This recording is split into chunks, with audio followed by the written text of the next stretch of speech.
did you get started in the modeling industry? All right, so I got started. I actually moved to LA for acting. And when I was taking some headshot pictures, the photographer told me that I photographed really well, and had I ever thought about modeling? And I was like, oh, I didn't even know that was an option. And then, or like to be a plus size model, because I size 0 to models. It's what everyone's used to.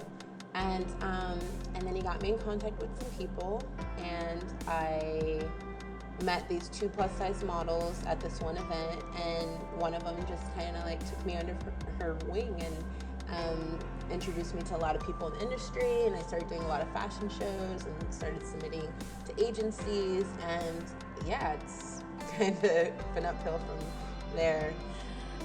So how long have you been in the fashion industry? So that was in 2010. So I've been modeling for 6 years, almost 7. Yeah, it's been a long time. I mean, I had like a 3-year hiatus with my health, but pretty much, going strong.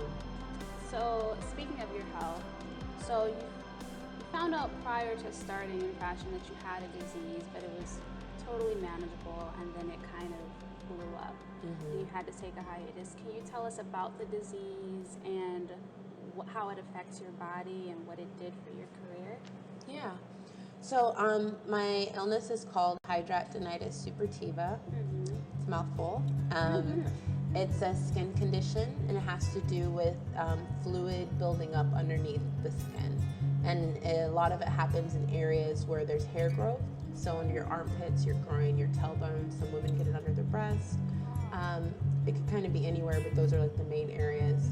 And what happens is you get this huge fluid pocket, and the fluid is trying to find a way to get released. And so either you have to go get surgery and they'll have to cut it to drain it, or your body will start fighting against itself, and it will open up a hole so it can let the fluid out, and then you'll end up getting different, what they call tunneling or tracking of the tissue doing the same thing. So you have like all these little kind of tunnels with holes attached to them where the fluid's trying to get out, and you get scarring, and there's a lot of pain, and yeah, not fun. So it's really like an illness that you do not want to have for modeling, because it has to do like anything dealing with the skin, In the beginning I did have it, but it was like a really mild case when I started modeling, and then probably in I think like 2013 it was unbearable. Like I had to do something about it. I knew I couldn't like keep hiding it from people, and not just that, like I needed to get it treated because like I couldn't function.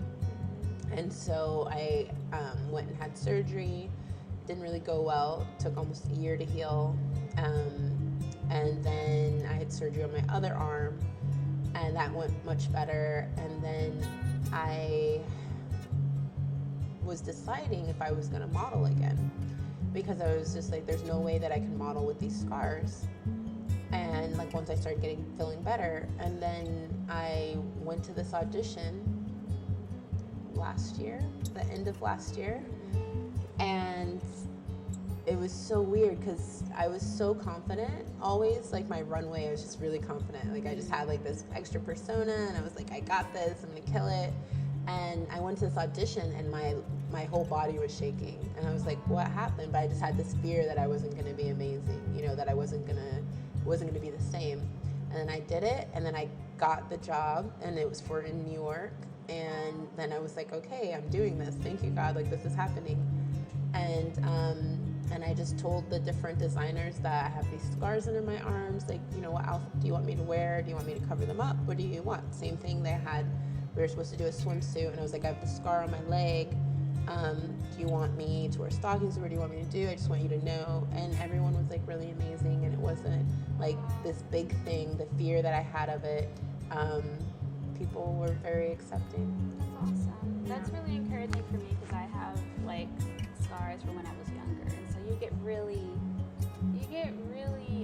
uncomfortable with yourself and just very insecure. So it's encouraging to see how you worked through that. Yeah. And when you were actually going through the process and going through the surgeries, what what did you say to yourself, or what practices did you have to help encourage yourself and battle those insecurities?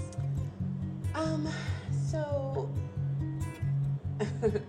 I feel like a lot of it, I just had to fight against it. So if I had an insecurity about my arms, and I used to always wear like these things to cover my arms, I just would go out one day and not wear it. And I just had to like train myself that it was going to be okay, you know? Like the thing that was keeping me from doing what I wanted to do was fear. And once I was able to battle that fear, you know, the insecurities, like all the noises in my head started like to silence, because I knew like it wasn't going to be that bad, you know? And yeah, and a lot of prayer and just like asking God to like work on me and like give me strength, and yeah. That's awesome. So who helped you through the process?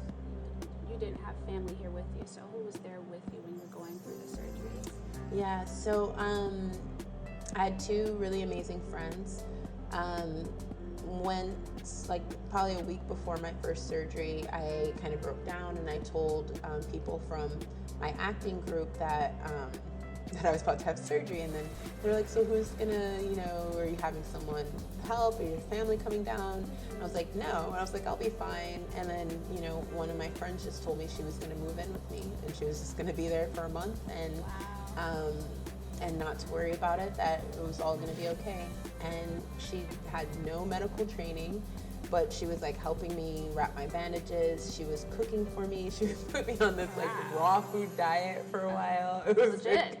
She was like, we are gonna get this out of you. And it was just amazing. And it really opened my mind to like how amazing people can be. Like the sense of compassion is just out of this world. Like you have an idea what people can do for you, but especially when you're not related to someone and they don't have to do it for you, when they do something like this like changed her whole life. You know, she had to like drive an extra hour and a half to get to work, like a whole bunch of things, and she didn't have to do it. And it's just it really opened my eyes to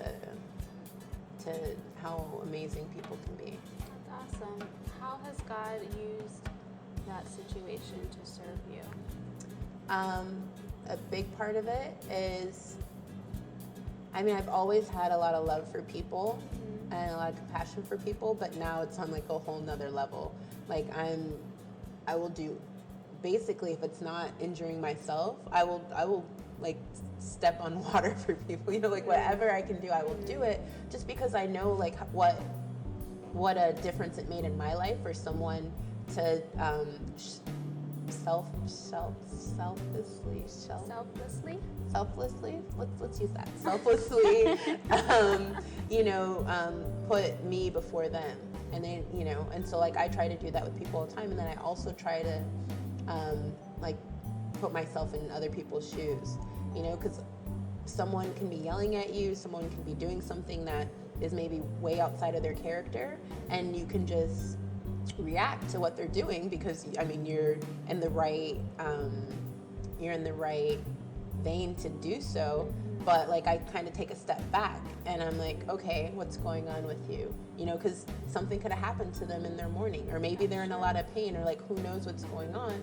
And I kind of stop my first reaction. Instead, I'll really try to see what's going on with them and try to just give them that compassion that other people gave me when I was going through something, even if they didn't know, you know.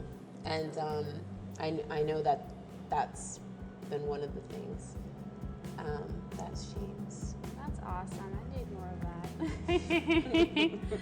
that. So tell me about your relationship with God. When did that start? You know, little, were you raised with it? Yeah, so I mean, I've always been raised in the church with my mom and my grandmother. I think the first time I really knew who God was, I was 5 years old, and I was running around the church.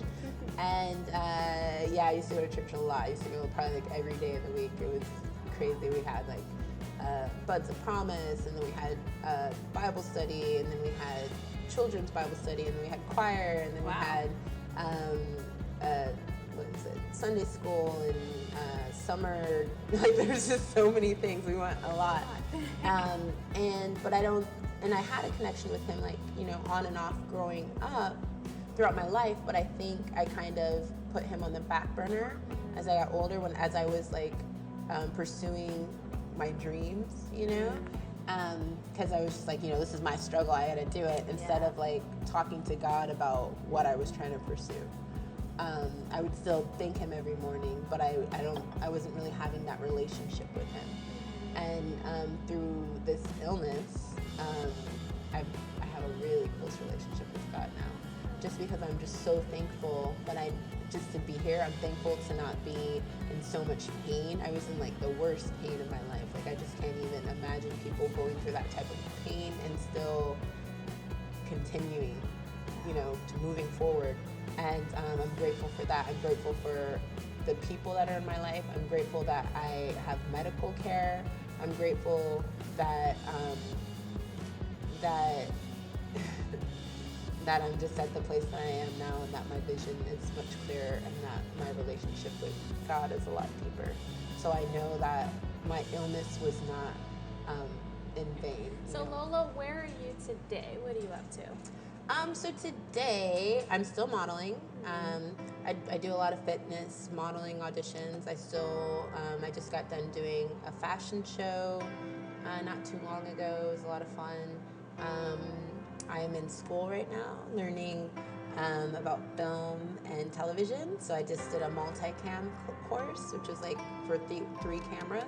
You are so like much further advanced than I am. And so it was like, it was it's the foundation, but we just did a production where I did a talk show with a fashion show segment in it.